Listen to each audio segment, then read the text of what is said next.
Hello.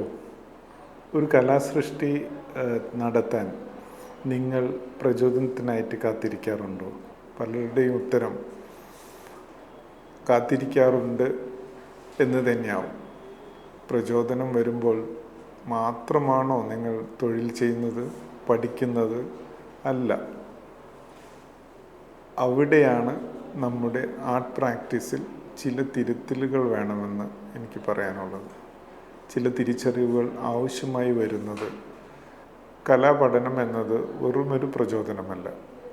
അതിൽ നിർബന്ധമായും നല്ല ഒതുക്കവും കൃത്യതയും ആവശ്യമാണ്.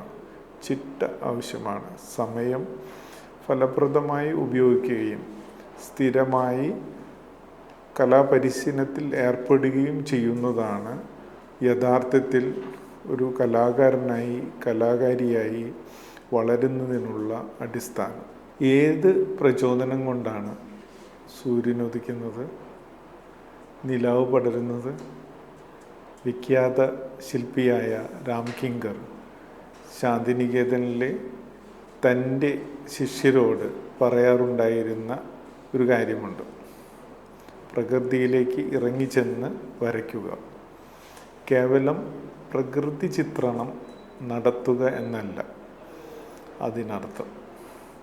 നിരന്തരമായ നിരീക്ഷണത്തിലൂടെ ഒരു ദൃശ്യഭാഷ രൂപപ്പെടുത്തിയെടുക്കുക എന്നതുകൂടിയാണ് സമയനിർവഹണവും സ്ഥിരതയും കലാപഠനത്തിൽ എത്രമാത്രം അനിവാര്യമാണ് എന്നതിന് അടിവരയിടുന്ന ഒരു കാര്യം.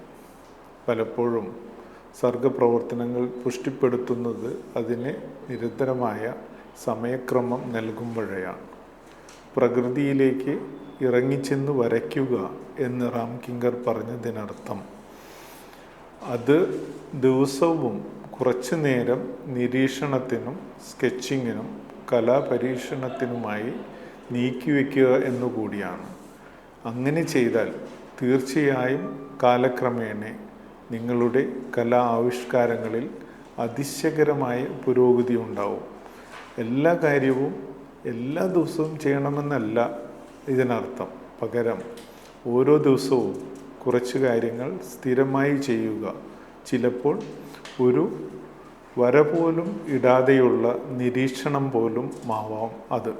ആ കാഴ്ചയെ മനസ്സിലിട്ട് കടഞ്ഞെടുക്കുന്നത് അതൊക്കെയാണ്.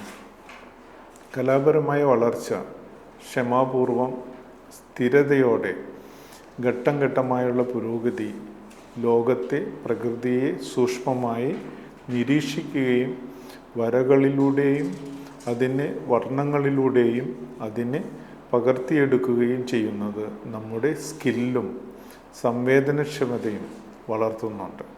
ഏതൊരു കലാകാരനും കലാകാരിക്കും സമയനിർവഹണവും ദൈനംദിന പരിശീലനവും പതിവ് സ്കെച്ചിങ്ങും എല്ലാം അത്യന്താപേക്ഷിതമായാണ് ആവശ്യമുള്ളത്.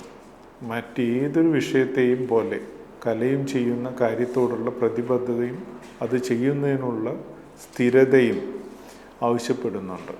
അപ്പോൾ നിങ്ങൾ ചോദിക്കും, അരാജകവാദത്തിൽ നിന്നും കലയുണ്ടാവില്ലേ എന്ന്? തീർച്ചയായും എല്ലാ ചട്ടങ്ങളെയും തകർത്തെറിയുന്ന അരാജകത്വത്തിൽ നിന്നും പലപ്പോഴും ശക്തമായ കലാസൃഷ്ടികൾ പിറന്നിട്ടുണ്ട്. അതിനെല്ലാം കലാചരിത്രത്തിൽ ഉദാഹരണങ്ങളുമുണ്ട്. പക്ഷേ കലയിലൂടെ ഇത് ആവിഷ്കരിക്കുമ്പോൾ ചിട്ടയും അച്ചടക്കവും വളരെ അത്യാവശ്യമാണ്. അവനവൻ്റെ ഉള്ളിൽ ഒരു ചിട്ടയില്ലാതെ നിങ്ങൾ എന്തു പറയാൻ ശ്രമിച്ചാലും അത് ബഹളങ്ങളുടെ കുത്തൊഴുക്കിൽ ആരും കേൾക്കാതെ പോയെന്നു വരാം. അവനവൻ്റെ ശബ്ദം വേറിട്ട് കേൾക്കണമെങ്കിൽ അത് വേറിട്ട ശബ്ദം തന്നെയാവണം. അതിനൊരു ചിട്ട വേണം.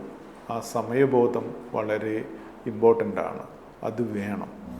Thank you.